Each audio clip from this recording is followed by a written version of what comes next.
So what are those laws of combat? I think maybe that's the best way for us to go, is kind of what is some of the stuff that you guys teach these leaders in the book? Well, the first law of combat is cover and move, which basically boils down to teamwork, working together.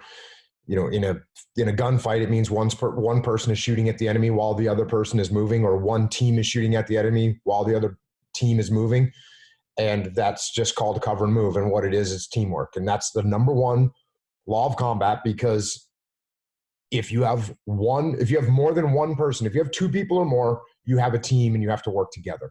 And then if you have multiple teams, the teams have to work together. So if you're going to be in any, and by the way, when you're out on the battlefield, in business or in life or in combat, when you work together with other people, when you work together with one other person or another team, you don't become twice as powerful, you become exponentially more powerful. So the idea of working together with other people, working together and supporting each other and being part of a team, that is the essential part of being in the SEAL teams. It's an essential part of winning in combat, and it's an essential part of winning in life and in business. So that's why it's the number one law of combat, is you have to have a team and you have to work together. The number two is simple. And we already kind of talked about that, but you've got to give people a simple mission that they can understand. They've got to know what it is that they're trying to accomplish. They've got to understand it. And the only way to do that is to make sure you keep it simple. And then in order to do that, you got to communicate it in a simple, clear, concise manner. And then the next one, so now you've got two things. You've got a team and they understand what the mission is. Well, guess what? There's going to be problems. Things are going to go wrong. And when those things go wrong, they're all going to go wrong at the same time because of Murphy's Law. And so now what we need to do is we need to prioritize and execute. Look at what our biggest problem is and focus on the biggest problem, get that problem solved before we move on to the next problem, and so on down the line. And then finally, the last one is decentralized command. And what it means is everyone on a team needs to lead. And that's what you want as a leader. You want every person on your team to lead. And in order to do that, they've got to understand what the mission is. They've got to understand what the end state is. They've got to understand the parameters that they're allowed to work within, and they've got to understand why they're doing what they're doing. And when you get that, now you have a team where, without giving any direction whatsoever, everyone is moving in the right direction, making things happen that are moving you as a team towards the strategic goals. And so those are the 4 laws of combat. Well, they are all important, but in different industries and in different companies within industries, there's different things that they have trouble with. And it would be the same thing with a SEAL platoon. And it would be different, just like a SEAL platoon doing a land warfare operation might have a problem keeping things simple. And that's what they kind of mess up. And that's where but then a month later, we're putting them through a block of training that is in an urban environment, and they're having trouble prioritizing and executing. So within your company, it sounds like your company has a personality that where they generally tend to not do as well as they could is in prioritize and execute. And that's good that you know that, and now you can focus on it. That means you're probably doing well with decentralized command, and or at least you feel like you're doing well, and that seems to be working okay. You're doing well with keeping things simple. You're doing well cover and move for each other. So where do you start to see the problem? You start to see the problem with prioritize and execute. And in the type of mission that you're working, when you're doing 30 or 40 closings a month, like prioritize and execute is going to be a big one that you need to pay attention to. Same thing like in an urban environment, when multiple problems are happening, if you don't know how to prioritize and execute, you're going to have some serious problems. So it's no surprise that you have an area that you need to focus on.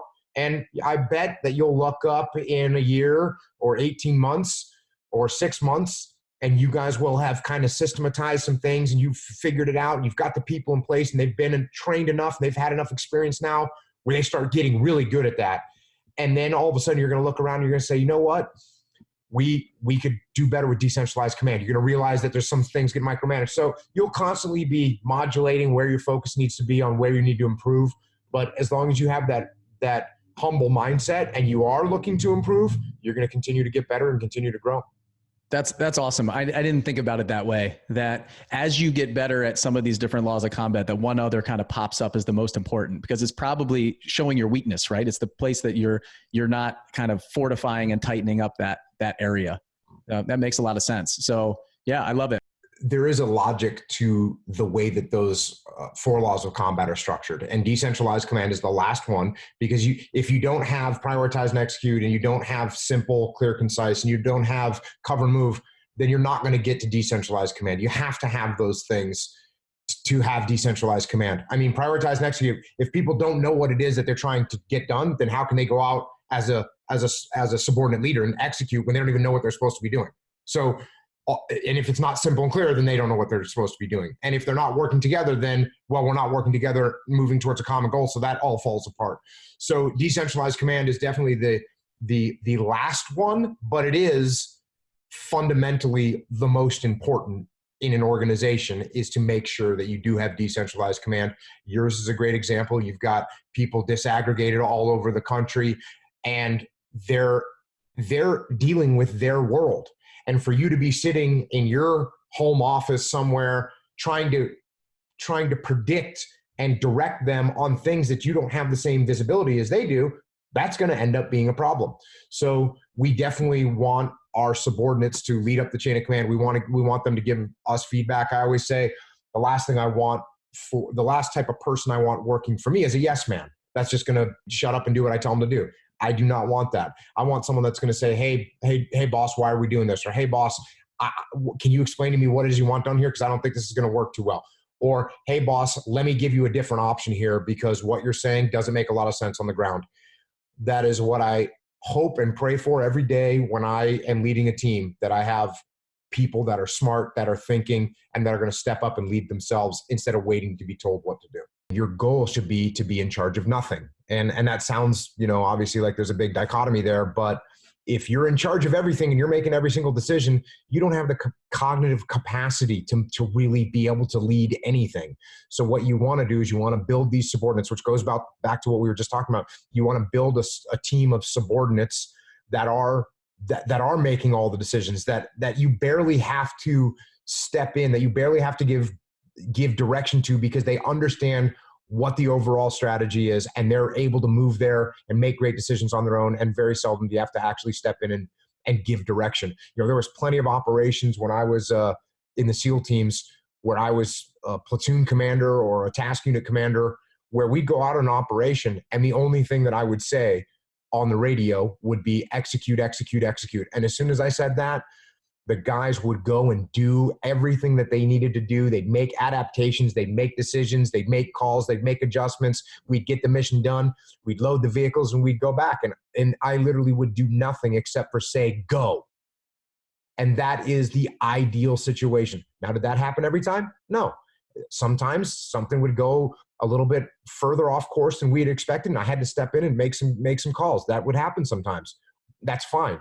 But that is the goal. The goal is to have your team so well trained and understand the vision so clearly that they can move and execute on their own without your direction, and they're out there winning. First dichotomy that sort of registered in my brain as I looked at the information I was putting out to the young SEALs and telling them to be default aggressive, and then they would go crazy and they'd run to their deaths on the training battlefield. They'd be in a training operation. They would just charge because they were trying to be default aggressive. And so I realized, you know what? You can go too far with that. And then as I looked at every characteristic that a leader can have, even if it's a good characteristic, if you take it to the extreme, it will be a bad characteristic.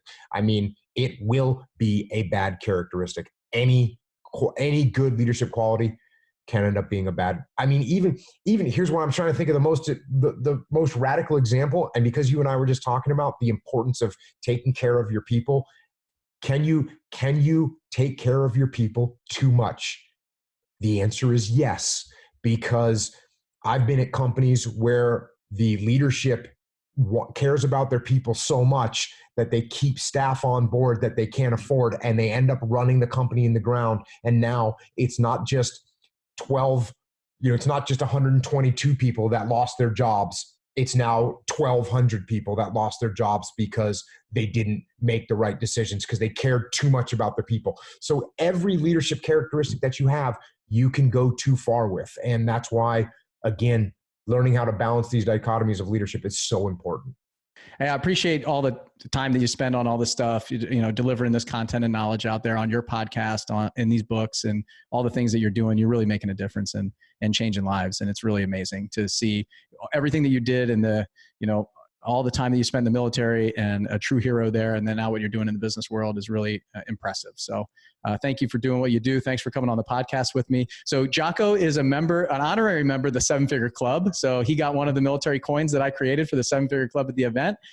So everybody was good with that. Also at the event, I gave him an hour to speak, and he ended right on time. It was like, boom.